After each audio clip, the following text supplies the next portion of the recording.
Vou começar. Vou começar? Produção, vou começar. Pode começar? Vou começar. Olha que eu vou começar lendo Romanos, capítulo 1, verso de número 16. Um dos versos mais conhecidos da Bíblia Sagrada, que diz assim: Não me envergonho do Evangelho, porque é o poder de Deus para a salvação de todo aquele que crê, primeiro do judeu, depois do grego, porque no Evangelho é revelada a justiça de Deus, uma justiça que do princípio ao fim é pela fé, como está escrito, o justo viverá pela fé.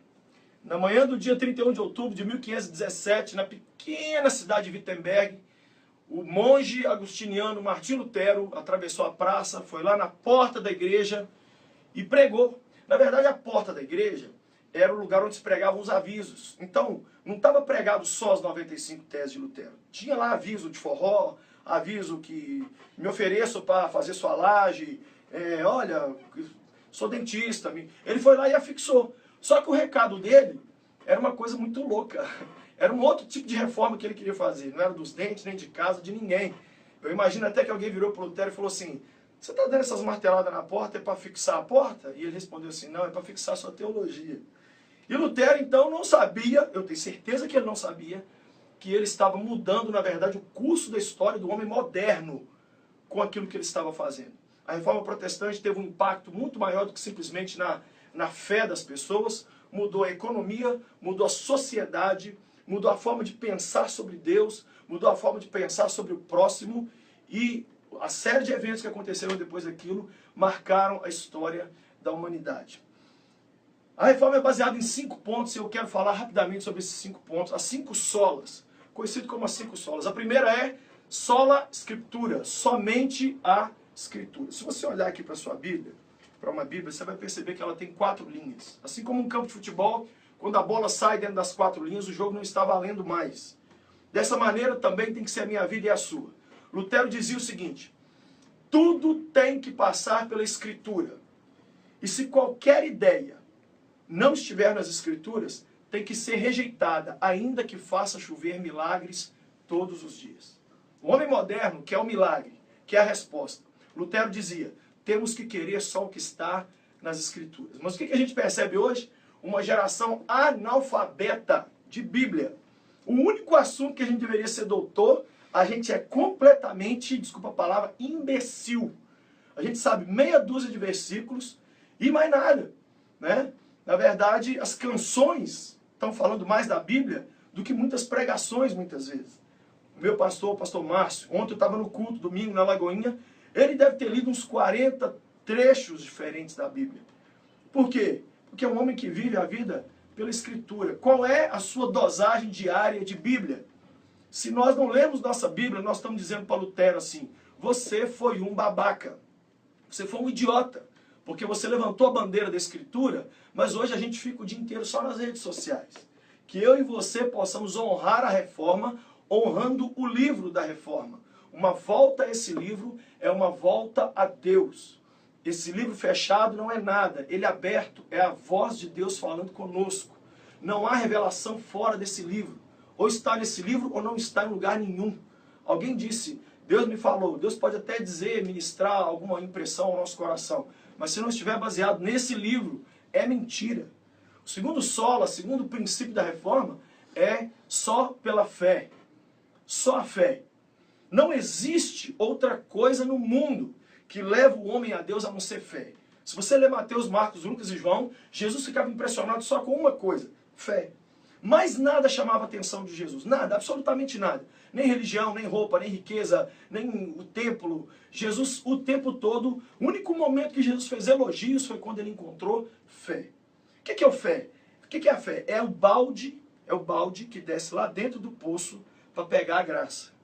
A graça é o que mata a nossa sede, mas a fé é o balde. Sem esse balde, sem depositar nossa fé em Deus e naquilo que Ele falou, nós estamos mais uma vez desonrando a reforma. Quem sabe você é uma pessoa que diz: ah, eu creio, pastor, mas, por exemplo, minha vida sentimental, eu não tenho fé. Eu perdi a fé nos homens, eu perdi a fé na igreja, eu perdi a fé nas instituições, eu perdi a fé na política. Olha, você tem que ser uma pessoa de fé, você tem que crer. Crente é quem crê, não é um grupo de pessoas que vai para a igreja evangélica. Como é que está a sua fé? Você deposita todas as suas fichas de manhã naquilo que Deus falou? Você crê ou você quer crer?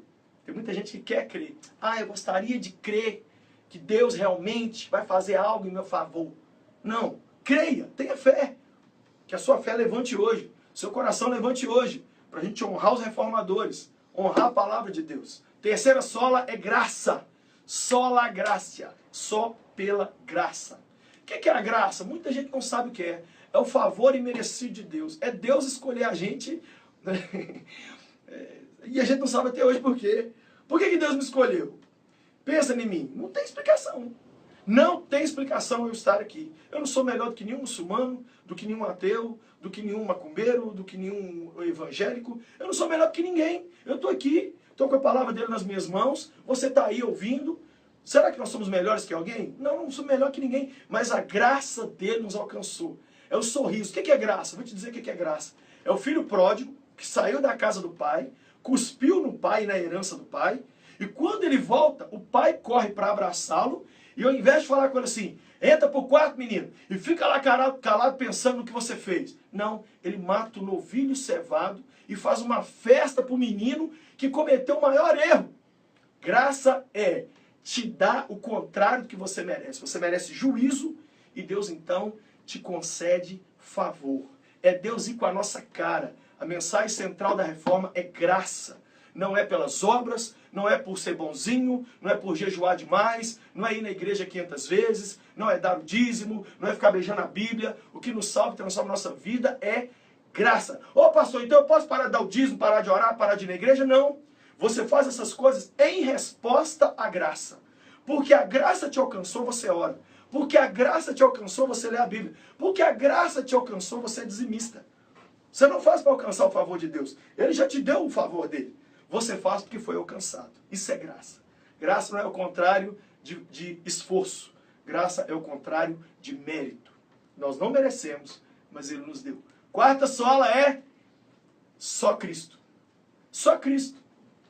Os reformadores disseram, não tem mais nenhum caminho.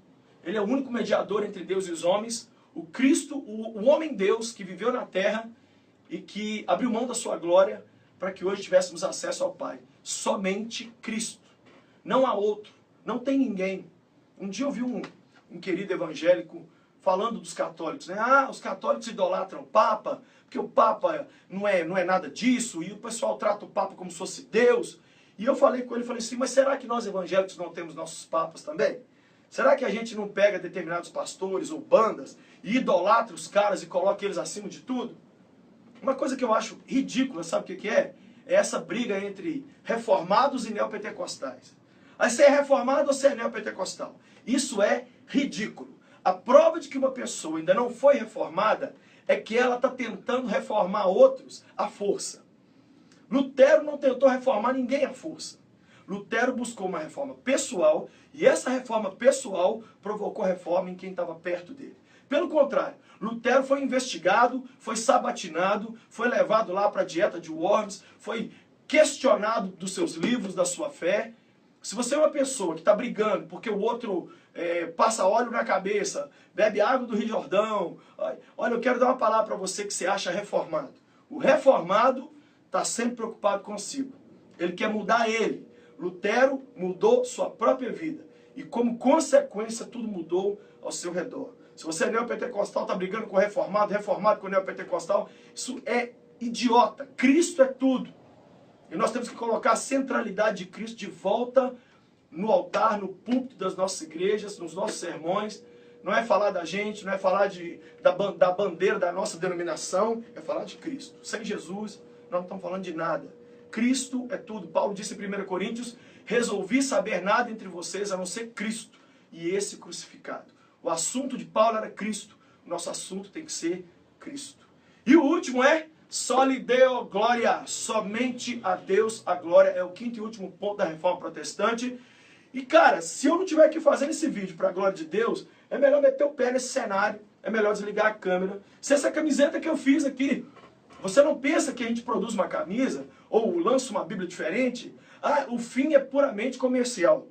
É uma coisa que eu, Lucinho, luto muito com isso porque Só Deus consegue ser juiz das nossas motivações. Se não for para a glória de Deus, os meninos que trabalham na minha equipe sabem, eu sempre oro, Deus, se não for para a tua glória, fecha a loja virtual, acaba com o nosso ministério, ou é para a glória de Deus, ou acaba.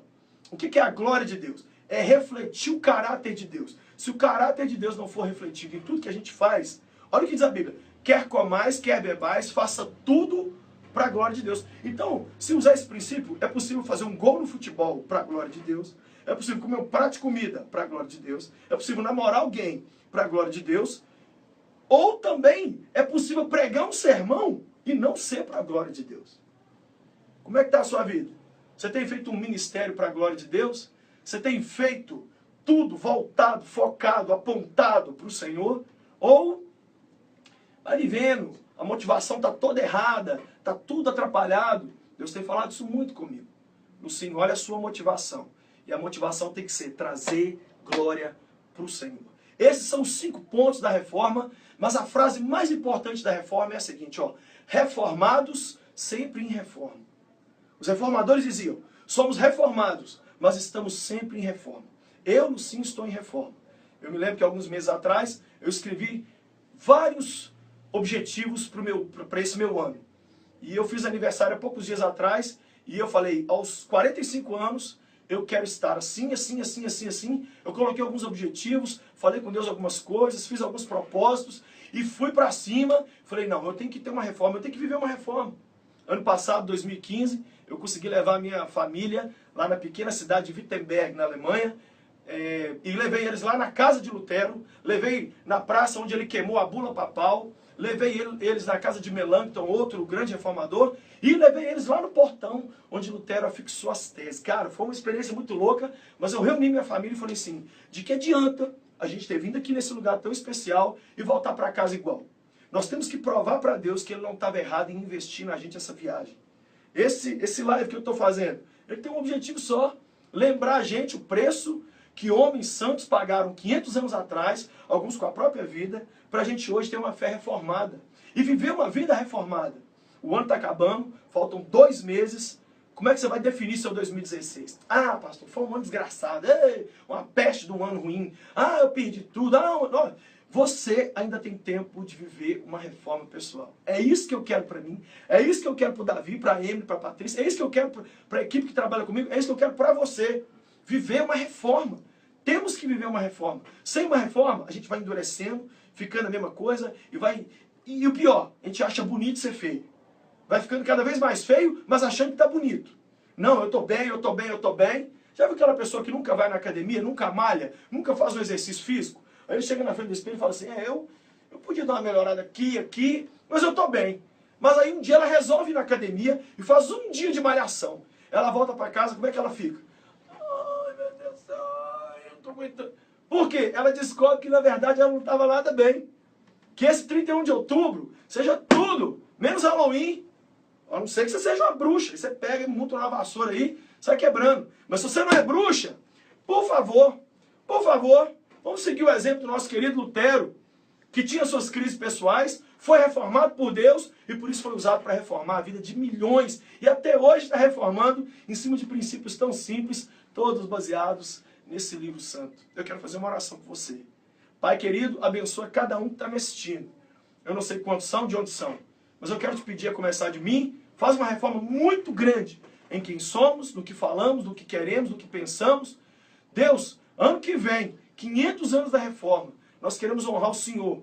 Hoje, vivendo uma vida transformada. Uma vida na Escritura, uma vida pela fé, uma vida pela graça, uma vida onde só há Cristo e uma vida onde tudo é para a glória de Deus. Toca cada um e que esse 31 de outubro, segundona, seja não o fim, mas o início de algo extraordinário na vida de cada um, para a glória do Pai, do Filho e do Espírito Santo.